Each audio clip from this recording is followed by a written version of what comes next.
Assalaamu calaykum. Ku soo dhawow taxanaheennii caalamka akhriska qaybtii saddexaad.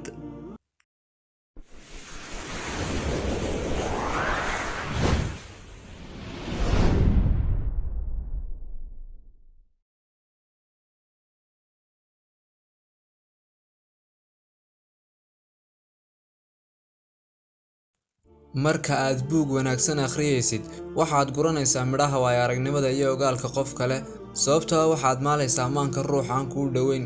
Waxaad baranaysaa qaab loo noolaa beri hore, waxaad baranaysaa qaab loo fekeri jiray, duruufaha iyo dhibaatooyinka iyo xalalkooda. Cabbaas Maxamuud Caqaad, qoraa Masri ah, taariikhyahan weliba rugcadaa siyaasadeed ah, wuxuu akhriyay in ka badan 75,000 oo kitaab. Wuxuu alifay in ka badan 70 kitaab. Waxaa laga hayay inuu yidhi, mid ka tirsan waxyaabaha akhriska ay jeclaysiiyey waa in aan nolol keliya noolahay. Dabcan nolol keliya iguma filla. Waxa uu Caqaad xusayaa in qofkii qawaday noloshan keliyaalaha ah ay u furan tahay waddo kale oo aan qarash buuran ugu fadhiyin, oo ay heli karo nolol kale. Dabcan nolol kale haddii aad heshidna waxaad helaysaa waayo-aragnimo ay lahaayeen dad kaa horreeyay.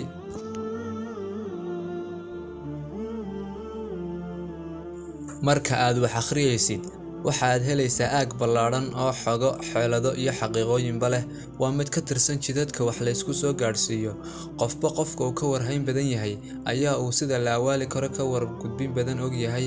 Waa sababta aynu u leenahay, haddii aad rabtid in laguu soo joogsado oo waxa aad sheegaysid dadka saameyn ugu yeesho, wax badan akhri oo buugta ka dhigo il xogeed isgaadhsiinta aad ka kaashatid. Dhanka kale, maanta haddiiba aad rabtid in aad wax badan ogaatid, wax akhrisku waa ridda ugu natiijada fiican ee aad kula xidhiidhi kartid caalam kale. Gawaan raac waa marka faras iska taagnaa ku lug darsado fardo ordayay, isagoona faraskaasi markiisii hore diyaar u ahayn. Markaas ayaa la yidhaahdaa wuu gawaan raacay. Haddaba qofka wax badan akhriyaa kuma qanco inta xadidan ee loo muujiyo, balse waxa uu suuraystaa inta ku filan ee uu suuraysan karo inuu ka war doono. Haddii qof aan wax badan la socon loo sawiro in dalkiisu meel rays leh, geelana uu roor u guuri doono, oo uu sidaa ku raaco, kan wax akhriyaa waxa uu sameeyaa baadhis iskii ah oo uu kaga war doonayo ballanqaadyada la bixiyay. Markaas ayuu soo xaqiiqsadaa in waxa la sheegay ay wax ka jiraan, ama uu afka baarkiisa ah.